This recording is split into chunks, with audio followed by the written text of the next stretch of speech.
Sir संविधान और खासकर जो अम्बेडकरवादी विचारधारा के लोग होते हैं ये संविधान पे भरोसा करते हैं, धर्म की राजनीति नहीं करते हैं। सर सबसे बड़ी बात है, बाकी जो राजनीतिक पार्टियां आप देखेंगे वो धर्म के नाम पे वोट मांगते हैं। साथियों नमस्कार, मेरे साथ मिस्टर जॉन बैठे हैं। जॉन की कहानी बड़ी दिलचस्प है। जब मैं गोरखपुर 10 अक्टूबर की रात को मुझे पुलिस ने उठाया और जेल में डाल दिया गया था 24 दिन के लिए, तो उसी दौरान जॉन से हमारी मुलाकात होती है। जॉन जेल में आते हैं, अकेले थे, निराश थे। पहली बार कुछ ऐसा मामला उनके साथ हुआ था कि उनको मतलब फर्जी मुकदमे में जेल में डाल दिया गया। जॉन से हमारी मुलाकात होती है और मुलाकात आप देख रहे हैं कि 10 अक्टूबर और आज लगभग 8 महीने हो गए। जॉन 8 महीने बाद हम और जॉन बैठे हैं और पीछे आप देख रहे हैं अम्बेडकर जन मोर्चा, जॉन और अंतानी। क्या तिगड़ी है तीनों की, सुनेंगे जॉन की जुबानी। जॉन, जेल क्यों गए थे? सर मुझे फर्जी मुकदमे में फंसाया गया था और गंभीर धारा 307 जैसी धारा लगा के मुझे ज़बरदस्ती एक अपराधी बना के, अपराधी की छवि दे के मुझे जेल में डाला गया।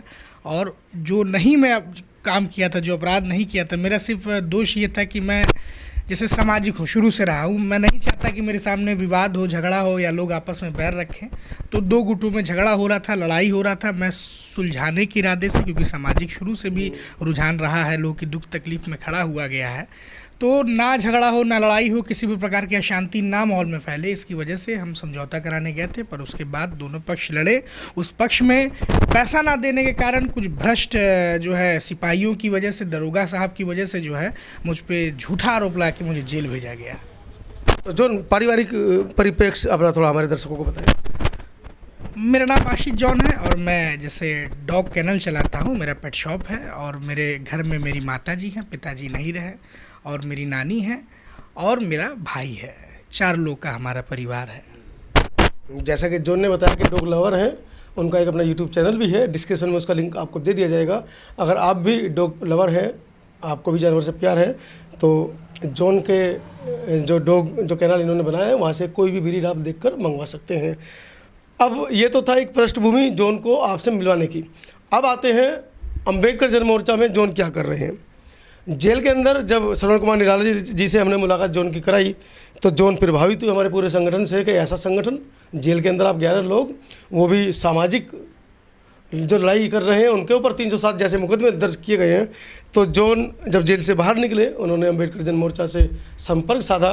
निराला जी से वो प्रभावित थे पहले से ही। हम लोग क्यों, चूँकि जेल में 10-12 दिन साथ में रहे, तो अंदर भी हम लोगों का प्यार ऐसा ही बना। और जॉन के जैसे हमारे कम से कम 100-150 भाई और भी बने, उनसे भी जब कभी मुलाकात होगी तो आपसे मिलवाऊँगा। तो वर्तमान में जॉन जो जिम्मेदारी निभा रहे हैं, अम्बेडकर जन मोर्चा गोरखपुर से महानगर अध्यक्ष हैं। एक बहुत बड़ी जिम्मेदारी जॉन के ऊपर है। जॉन, इस जिम्मेदारी को लेने की कैसे कवायद बढ़ी, या आपको कैसे समझ में आया कि अम्बेडकर जन मोर्चा के साथ आपको जुड़ना चाहिए? सर जब मैं जेल में गया, और चूंकि मैं एक अल्पसंख्यक समाज से ताल्लुकात रखता हूँ, मैं क्रिश्चियन समुदाय का हूँ, और जब मैं जेल गया और तमाम तरह के उत्पीड़न हमारे ऊपर प्रशासन द्वारा किया गया, मैं पूरी तरह से अकेले उस समय अपने आप को पाया। उस समय आपके माध्यम से माननीय श्रवण कुमार निराला जी से हमारी मुलाकात हुई। जिस तरह की छवि होती है आदमी के मन में कि भाई नेता है, भाई बड़ी बड़ी बातें करते हैं, हट जाते हैं, सारी चीज़ें हमने बातें अपने बताया उनको। पता नहीं क्यों उम्मीद हमको लगी, इसलिए लगी क्योंकि इतना बड़ा आंदोलन करके, भाई जिसने कभी भी कभी किसी बड़े राजनीतिक पद पे मंत्री, विधायक, सांसद नहीं रहे, उसके बाद भी जो है दलितों का, पिछड़ों का, अल्पसंख्यकों का आवाज़ उठा के उस आवाज़ को पैगाम के स्वरूप सरकार से लड़ाई करते हैं। इतने बड़ा आंदोलन करने वाले आदमी की वाकई में सच्चाई होगी। तो मेरी बहुत दिली इच्छा थी कि मैं व्यक्तिगत संगठन को जानूं और मुख्य संयोजक जो श्रवण कुमार निराला जी हैं उनको और उनकी टीम से मिलूं और जानूं। और वैसा ही हुआ। जेल से निकलने के बाद चूँकि अपनी भी, हमारे अंदर भी काफ़ी ज़्यादा दुख था इस प्रकरण को लेकर, जो झूठा मुकदमा लगा के भ्रष्ट लोग के द्वारा मुझे जेल भेजा गया, इस बात को मैंने रखा और उन्हें बोला कि मेरे रहते हुए, हमारी टीम के रहते हुए जो है आपको ज़रूर न्याय मिलेगा। श्रवण कुमार निराला जी जो हैं और मेरी बहन सीमा गौतम जी, इन लोगों ने बहुत सपोर्ट किया और उस लड़ाई को इन लोगों ने लड़ा।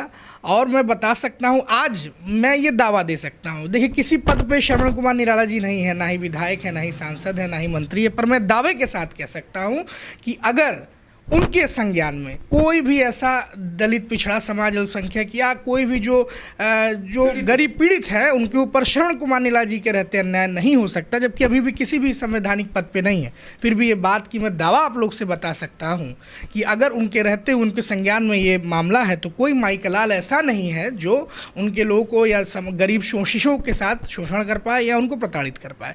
इस विचारधारा से मैं प्रभावित हुआ और उनके कार्यशैली को, उनके जो कार्य करने के तरीके हैं, तमाम चीज़ों से प्रभावित होकर जो है मैं खुद व्यक्तिगत मेरे अंदर से भी ये विचार आया कि मुझे भी जो है, चूँकि ना जाने मेरे जैसे कितने तमाम लोग हों, जिस तरह से मेरे साथ हुआ ना जाने कितने लोग हों जिनके साथ रोज़ ये घटना, घंटों में ये घटना, मिनटों में ये घटनाएं होती हैं, पैसे ना रहने की वजह से या जो है लोग साथ ना देने की वजह से जो है कितनी उत्पीड़न समाज में किया जा रहा है। तो ऐसे लोग का वाकई में जो संगठन अम्बेडकर जन मोर्चा है, मुख्य संयोजक हमारे और इस समय के मौजूदा राष्ट्रीय अध्यक्ष सीमा गौतम जी द्वारा ऐसे लोगों की आवाज़ बनते हैं ये लोग और उन लोगों के लिए लड़ाई लड़ते हैं। और आज ये दावा है कि इन लोग के रहते हुए किसी भी दलित पे, कमज़ोर पे, पीड़ित पे अत्याचार नहीं हो सकता, ये दावा है सर। मुझे आज भी वो दिन याद है जब जॉन ने जेल में एंट्री की, मुलाकात की, फिर हमने जब अम्बेडकर जन मोर्चा के जो राष्ट्रीय अध्यक्ष थे वर्तमान में निराला जी, उनसे मुलाकात कराई तो मुझे आज भी याद है जॉन ने देखते ही कहा अरे इनको तो मैं जानता हूँ।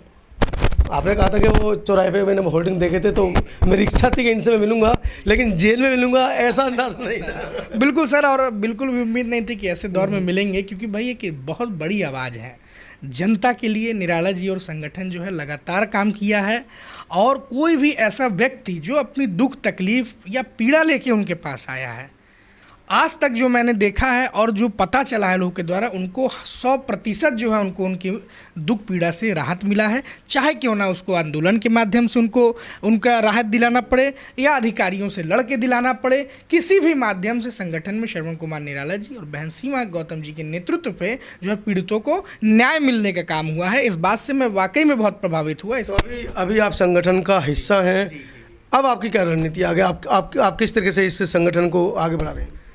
संगठन को आगे बढ़ाने के लिए सर हम लोगों ने जिस तरह से आंदोलन बीते हुए समय में हुआ कि भाई हजारों लाखों की संख्या में लोगों ने सड़क पे उतरे, ये बात का पैगाम है कि इनकलाब आ रहा है और लोगों में इस बात का बहुत ज़्यादा सनसनाहट है कि अब चीज़ें बदलने वाली। देखिए सर, पहले लोग आवाज़ नहीं उठाते थे, लोग डरते थे घर से बाहर तेज आवाज़ में बात करने में। भाई पिछड़ा समाज है, दलित समाज है, अल्पसंख्यक समाज है, तो कहीं ऐसा ना हो कि बड़े सत्ताधारी जो पदों पे बैठे हैं लोग डरा दें, कहीं कुछ गलत ना हो जाए। पर आज के दौर, आज का जो वक्त आ गया, जो अम्बेडकर जन मोर्चा के मुख्य संयोजक श्रवण कुमार बहन सीमा गौतम जी के द्वारा जो लड़ाई लड़ी गई, इसमें घर घर से लोग जागृत किए गए।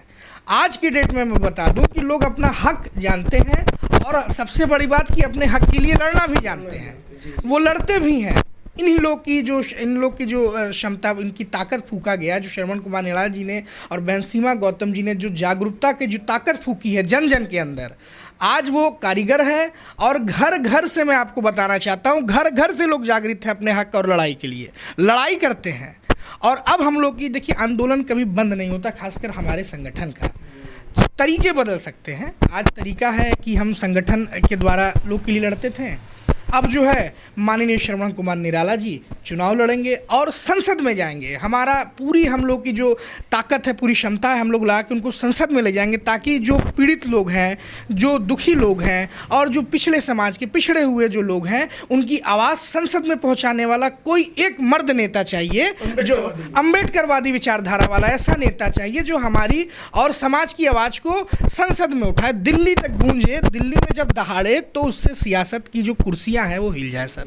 तो ये हमारी रणनीति बनाई गई है और इस रणनीति पे हम लोग जो है दिन रात मेहनत कर रहे हैं, काम कर रहे हैं। अच्छा, पिछले दिनों हमने देखा जैसे अंदर हुए, चाहे वो किसान आंदोलन हो, पहलवानों का आंदोलन रहा हो या CNRC का आंदोलन रहा हो, 13 पॉइंट रोस्टर का आंदोलन रहा हो, ये पूरी वो जमात थी जो कहीं ना कहीं संविधान की बात नहीं करती थी। लेकिन जब सरकार का चाबुक पड़ा तो उनको संविधान याद आया, उन्होंने अपने मंचों पर बड़े बड़े संविधान लगाए। आप संविधान की ताकत को पहचानते हैं? बिल्कुल सर, संविधान और खासकर जो अम्बेडकरवादी विचारधारा के लोग होते हैं, ये संविधान पे भरोसा करते हैं। धर्म की राजनीति नहीं करते हैं सर, सबसे बड़ी बात है। बाकी जो राजनीतिक पार्टियां आप देखेंगे वो धर्म के नाम पे वोट मांगते हैं, धर्म की राजनीति करते हैं, धर्म के रुझान दे के एक बहुत बड़ी संख्या अपने पास जुटाना चाहते हैं। पर ये इससे संविधान को खतरा है। हमारी जो रणनीति होती है अम्बेडकर जन मोर्चा की और हमारे इन अम्बेडकरवादी रणनीति, हम लोग संविधान पे भरोसा रखते हैं। संविधान को मानने और संविधान को बचाने के लिए सर हम किसी भी हद तक जा सकते हैं और जाने का काम भी किया जाता है, जिससे कि संविधान को किसी भी तरह का खतरा महसूस ना होने पाए सर। तो ये आशीष जॉन, महानगर अध्यक्ष गोरखपुर अम्बेडकर जन मोर्चा, कहाँ तक सहमत है इनके विचारों से कमेंट सेक्शन में ज़रूर लिखें। और अगली बार हम जब जॉन से मिलें तो आपकी तरफ से क्या सवाल वो होने चाहिए जो आपके मन में उत्सुकता है, वो कमेंट सेक्शन में ज़रूर लिखें ताकि जॉन से मिले तो उनसे हम सवाल पूछें। बहुत बहुत धन्यवाद आपका।